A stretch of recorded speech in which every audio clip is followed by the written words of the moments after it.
Selamat pagi, sahabat ragam. Bagaimana kabar Anda hari ini? Selamat mengawali harian dengan penuh semangat dan keceriaan. Menemani pagi yang cerah ini, Ragam Indonesia menghadirkan rangkaian informasi yang menarik dan ulasan lengkap dari berbagai penjuru Nusantara. Sahabat ragam, Indonesia kaya akan kehidupan fauna. Keanekaragamannya bisa dibagi ke dalam beberapa kelompok, mulai dari jenisnya, kelangkaan hewannya, hingga warna hewan atau kemampuan tubuhnya. Nah, sekarang kita akan membahas tentang hewan-hewan yang memiliki keunikan dalam warna bagian tubuhnya. Salah satu di antaranya bahkan memiliki kemampuan berkamuflase merubah warna tubuhnya. Langsung saja kita simak informasi selengkapnya.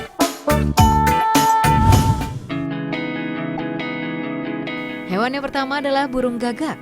Hewan yang memiliki nama latin genus Corvus ini kerap kali dikaitkan dengan dunia mistik, sihir, dan mitos-mitos yang buruk lainnya. Padahal sejumlah penelitian menunjukkan bahwa burung gagak sejatinya adalah burung yang sangat cerdas. Burung ini memiliki identitas yang sangat nyentrik, yaitu dengan warna bulunya yang dominan hitam. Namun sahabat ragam, jika Anda perhatikan lebih detail, ternyata warna bulu gagak tidak hanya hitam, tapi ada semburat warna hijau dan ungu juga loh. Perbedaan warna ini dikarenakan karena pigmen dan pembiasan cahaya dari struktur bulunya. Warna-warna yang dihasilkan pada bulu burung ini dibentuk oleh 3 zat, yaitu karotenoid yang menyusun warna merah, jingga, dan kuning. Lalu poripirin yang menyusun aneka warna dari pink, hijau, hingga merah. Dan yang ketiga adalah melamin yang membentuk warna coklat, kemerahan, dan hitam seperti kulit dan rambut mamalia. Burung gagak merupakan salah satu unggas yang paling pintar loh, sahabat ragam. Untuk membuktikannya, kita akan mengujinya nih sahabat ragam dengan cara menaruh makanan gagak di dalam kotak yang tertutup rapat. Nah, di sini akan terlihat bagaimana usaha dari gagak untuk mengambil makanan kesukaannya itu. Unggas yang satu ini akan menggunakan cara yang sama dan akan mendapatkan makanan lebih cepat. Ini adalah bukti dari tingkat kecerdasan burung gagak yang cukup tinggi. Luar biasa bukan?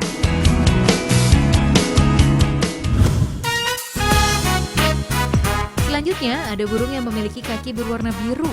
Namanya juga diambil dari keunikannya, yaitu Bluefoot Booby. Burung ini merupakan burung laut dari keluarga Sulidae yang mencakup 10 spesies burung laut yang panjang bersayap. Bluefoot Boobies termasuk dalam genus Sula yang terdiri dari 6 spesies boobies. Hal ini mudah dikenali oleh kakinya yang khas dengan warna biru terang. Habitat perkembangbiakan alami dari Bluefoot Booby adalah pulau tropis dan subtropis dari Samudra Pasifik. Nama booby sendiri berasal dari bahasa Spanyol yang artinya badut. Hal ini didasari pada bentuk muka dan gerakan dari burung ini yang lucu dan jenaka. Kakinya yang berwarna biru terbentuk dari pigmen karotenoid dan serat kolagen yang berada di permukaan kulitnya. Dan warna biru ini akan terbentuk dan terlihat jelas menjelang dewasa, yaitu berumur sekitar 3 tahun. Saat masih anak-anak, kakinya masih berwarna putih pucat. Saat musim kawin tiba, betina akan memilih jantan dengan warna kaki yang biru terang. Karena itu menandakan burung itu sehat dan akan menghasilkan keturunan yang bagus. Makanan utama booby adalah ikan yang diperoleh dengan menyelam dan kadang-kadang berenang di bawah air untuk mencari mangsanya. Di dalam air, booby bisa menyelam hingga kedalaman 25 meter dan mampu menahan nafas selama 25 detik. Keren bukan?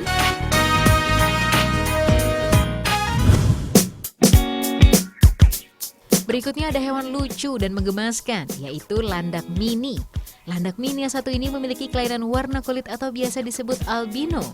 Untuk mengetahui landak mini yang albino atau tidak, dapat diketahui dari matanya yang berwarna merah atau merah muda, dan juga kulit di balik duri-durinya yang berwarna pucat. Landak yang tidak albino memiliki warna mata coklat dan gelap. Landak albino dapat lahir karena orang tuanya juga albino, atau salah satu dari mereka juga albino. Landak mini sangat mudah dikenali dari duri di badannya. Duri yang merupakan rambut berongga yang keras. Duri dari landak mini tidak mudah dilepas dari tubuhnya. Pertahanan alami yang dipunyai oleh semua spesies landak mini adalah kemampuan untuk menggulung diri menjadi bola duri. Sehingga seluruh duri menghadap keluar semua dan membuat lawannya tidak mampu menyerang. Jika kita telah terbiasa memegangnya, maka duri-durinya tidak terasa sakit, hanya seperti memegang sikat rambut. Landak mini juga sering menjilat. Hal ini terutama saat berada di tempat yang baru dengan bau lingkungan yang kuat. Landak mini akan menggigiti media di sekitarnya dan membentuk buih dari mulutnya, lalu merekatkannya pada duri-duri dengan menggunakan lidah. Kebiasaan ini dilakukan guna mengkamuflase dirinya dengan area yang baru tersebut dan juga meninggalkan jejak bau. Landak mini mempunyai bentuk badan oval dengan ukuran badan antara 15 cm hingga 20 cm. Beratnya sekitar 200-600 gram, hampir seukuran dengan marmut. Umumnya, landak mini betina mempunyai ukuran badan lebih besar dibandingkan jantan. Beberapa landak mini bisa tumbuh besar hingga mencapai 700-900 gram. Sahabat, landak mini juga mampu untuk berenang loh. Hal ini karena durinya terbentuk dari zat yang sama seperti zat pembentuk rambut, yaitu keratin. Duri yang berjumlah 1.500 hingga 8.000 ini kosong di bagian tengahnya, sehingga meski kaku tapi sangat ringan. Jadi bisa berfungsi sebagai pelampung bagi si landak. Keren kan?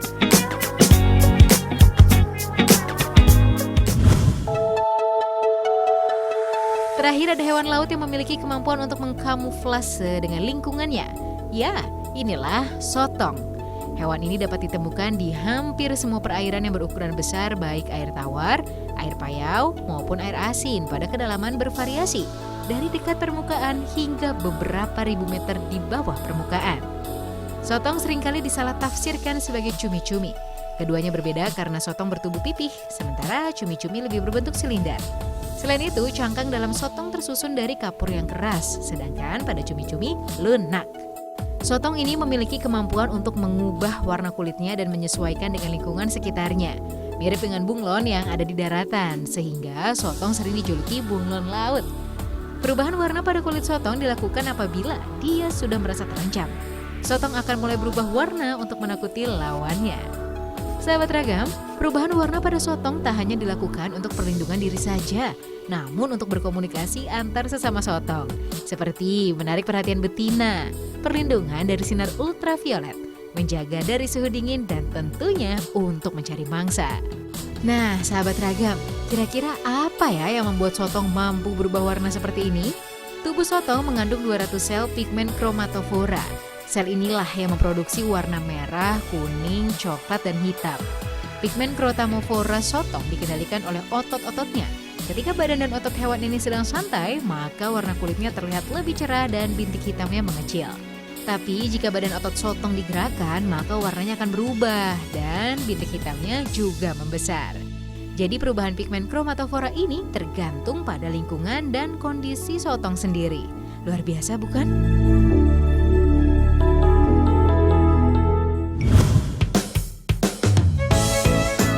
Sahabat Ragam, kini saatnya kami mengajak Anda untuk menikmati enaknya cemal-cemil yang menyehatkan. Sebagai orang tua, tentunya kita harus selektif memberikan cemilan pada putra-putri kita. Selain enak, tentu faktor kesehatan juga kita pertimbangkan, bukan? Nah, kali ini Ragam Indonesia akan mengulas tentang beragam camilan yang enak dan sehat untuk buah hati kesayangan Anda. Pertama, ada olahan camilan kerasi biru yang berasal dari buah pepaya yang dijadikan camilan usus. Pepaya yang selama ini kita konsumsi hanya sebagai buah pencuci mulut ataupun jus, dengan kreativitas sederhana dapat dijadikan sebagai camilan yang menyehatkan. Untuk membuat keripik usus pepaya ini diperlukan pepaya yang masih mentah atau berwarna hijau.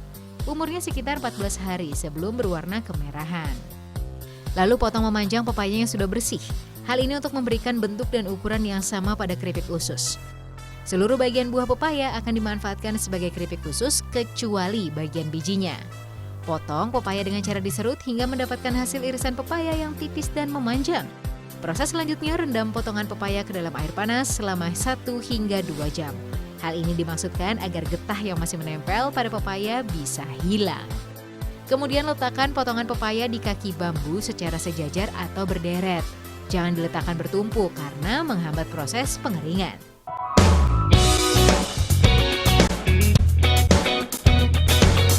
Proses penjemuran dilakukan hingga keripik pepaya menjadi kering dan kritik. Pengeringan ini memakan waktu 3 hingga 4 hari tergantung dari panasnya matahari. Lalu rendam pepaya kering ke dalam air panas hingga lemas. Ini adalah cara untuk menghilangkan sisa getah yang masih menempel. Tak perlu lama, angkat dan tiriskan.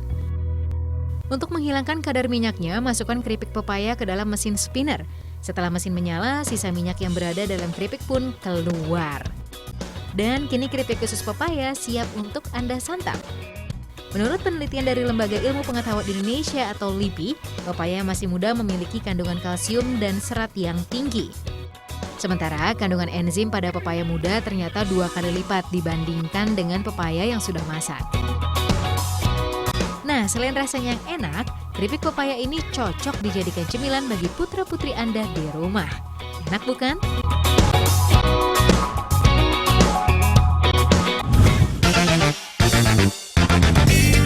Selain keripik pepaya, ada juga camilan atau kudapan yang dapat Anda berikan kepada buah hati Anda.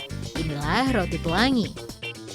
Untuk membuatnya, yang diperlukan adalah tepung terigu, susu bubuk, gula pasir, ragi, vanila, dan garam. Campurkan semuanya selama 1 menit hingga adonan tercampur rata.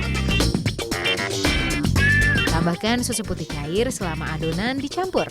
Lalu masukkan air putih dan es ke dalam adonan. Setelah itu tambahkan gula pasir lagi, butter, dan mentega putih. Aduk lagi hingga semua adonan tercampur rata.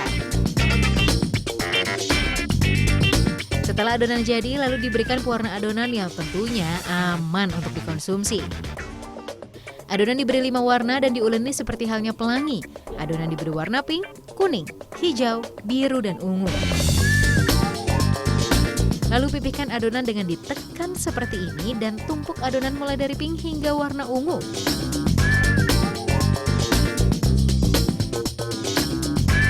Lalu gulung dan masukkan adonan ke dalam cetakan kue dan panggang sekitar 45 hingga 50 menit dengan suhu 200 derajat Celcius. Setelah matang, iris roti pelangi sesuai ukuran dan kemas. Nah, kalau sudah seperti ini, roti pelangi siap untuk Anda sajikan kepada anak Anda. Setelah diiris, maka Anda akan tahu kenapa disebut roti pelangi. Karena memang warnanya yang seperti pelangi. Dijamin dengan kreasi seperti ini, anak Anda akan suka untuk menyantapnya. Roti ini sangat cocok untuk bekal sarapan bagi putra-putri Anda. Tak hanya enak, roti pelangi ini juga menyehatkan loh. Mantap bukan?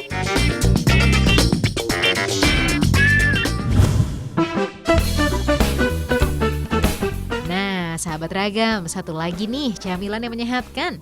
Sahabat ragam, ada yang suka makan bakso? Kalau biasa bakso terbuat dari daging, kini ada kreasi baru di mana bakso terbuat dari talas yang dipadukan dengan ikan tenggiri. Gimana ya rasanya? Untuk membuat bakso talas, sebelumnya talas akan dibuat menjadi tepung terlebih dahulu. Talas yang digunakan adalah talas Belitung. Talas yang akan diolah bersihkan terlebih dahulu, lalu potong tipis-tipis seperti ini untuk mempermudah proses pengeringannya nanti. Setelah itu jemur talas. Hal ini untuk menghilangkan kadar airnya, sehingga tepung talas yang dihasilkan akan menjadi lebih bagus lagi. Setelah kering, blender talas hingga menjadi tepung. Tepung talas ini memiliki fungsi untuk mengikat adonan sehingga tekstur baksonya akan menjadi kenyal. Kemudian kita buat adonannya. Pertama, campurkan tepung talas dengan tepung tapioka dengan perbandingan 20% tepung talas dan 80% tepung tapioka. Lalu campurkan daging ikan tenggiri, garam dan mixer hingga tercampur rata. Tambahkan air es agar adonan tetap berada pada suhu yang dingin. Tambahkan putih telur, gula pasir dan minyak sayur. Aduk hingga adonan menjadi kalis. Bentuk bakso secara manual dengan menggenggam adonan hingga keluar menjadi bulat dan langsung dimasukkan ke dalam air matang dengan suhu 70 hingga 80 derajat Celcius. Selain untuk mematangkan bakso, proses perebusan bakso juga bisa membunuh mikrobakteri yang ada di dalam bakso. Kalau baksonya sudah mengambang, tandanya bakso sudah matang dan siap untuk diangkat. Selanjutnya tinggal dikemas dan disajikan. Menikmati bakso seafood talas ini merupakan bentuk kreasi yang sangat bagus. Apalagi dengan tambahan bawang goreng dan juga sausnya, menjadikan kita bisa membuat sendiri bakso yang enak dan juga menyehatkan. Menarik bukan?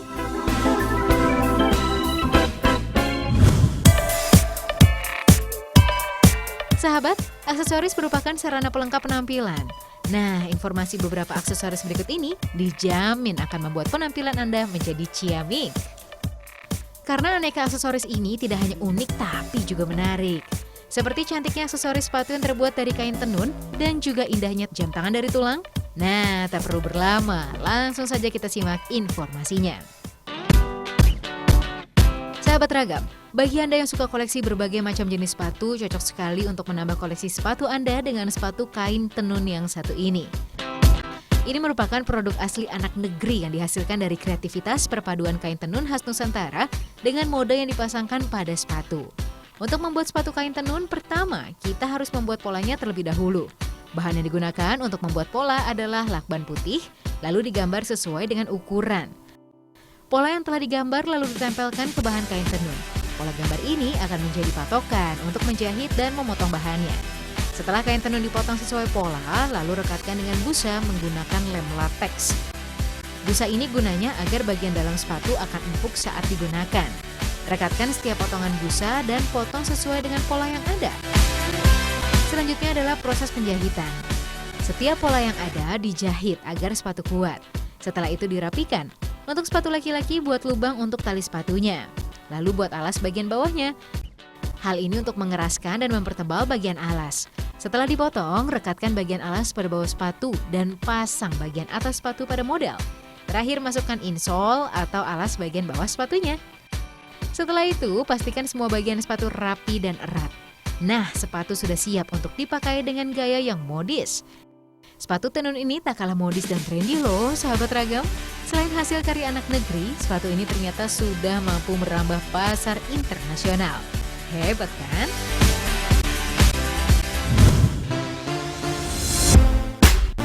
Satu lagi aksesoris unik dan menarik yang dapat menjadikan Anda semakin bergaya yaitu jam tangan. Sahabat, jam ini unik loh. Bahannya terbuat dari tulang sapi. Meski dari bahan yang tak lazim, namun setelah diolah akan menjadi jam tangan cantik yang akan membuat siapapun yang memakainya semakin bergaya. Untuk membuat jam tulang ini yang dibutuhkan adalah tulang paha di kaki bagian belakang sapi. Bagian ini memiliki bentuk lurus dan panjang sehingga mudah digunakan untuk bahan jam tangan. Untuk membuatnya, pertama tulang harus dibersihkan hingga tidak ada serat-serat yang menempel pada tulang. Lalu potong tulang dengan menggergaji bagian ujung-ujungnya karena yang digunakan hanya bagian tengahnya saja. Kemudian potong kembali menjadi bagian yang lebih kecil. Kikir bagian pinggir agar tidak tajam. Untuk menghilangkan baunya, rebus tulang bersama dengan bubuk kapur halus. Rebus selama 30 menit. Angkat dan tiriskan. Setelah itu bentuk pola dengan ballpoint sebelum tulang menjadi rantai dari jam tangan. Setelah pola jadi, potong sesuai dengan garis yang telah dibuat. Potong dengan menggunakan gergaji yang lebih kecil. Lalu bor tulang untuk membuat lubang mata rantainya. Kemudian rangkai dengan pin besi. Terakhir sambungkan semuanya dengan bodi jam tangan. Pada bodi inilah mesin jam tangan akan dipasang. Untuk memasang mesin jam tangan, buka bodi bagian belakang dari jam tangan. Masukkan satu persatu bagian dari mesin jam tangan. Mesin jam tangan sendiri diimpor dari Jepang loh. Kualitas yang bagus akan membuat jam tangan Anda awet dan tahan lama. Pasang plat angka dan jarum jamnya. Setelah dirangkai, jam tangan siap untuk dipasarkan. Sebagai sentuhan terakhir, poles jam tangan tulang dengan cairan agar terlihat mengkilat. Gosok-gosok agar serat tulangnya keluar. Nah, inilah jam tangan tulang yang mempunyai nilai artistik yang tinggi dan akan menjadikan Anda semakin gaya tentunya. Karena jam tangan ini dikerjakan secara handmade, maka harganya pun relatif mahal. Jam tangan ini dijual secara online mulai dari Rp800.000 hingga Rp1.000.000. Kualitas dan seni yang dihasilkan dari jam tangan tulang ini memang tinggi. Bagaimana sahabat ragam? Tertarik untuk memakai jam tangan ini?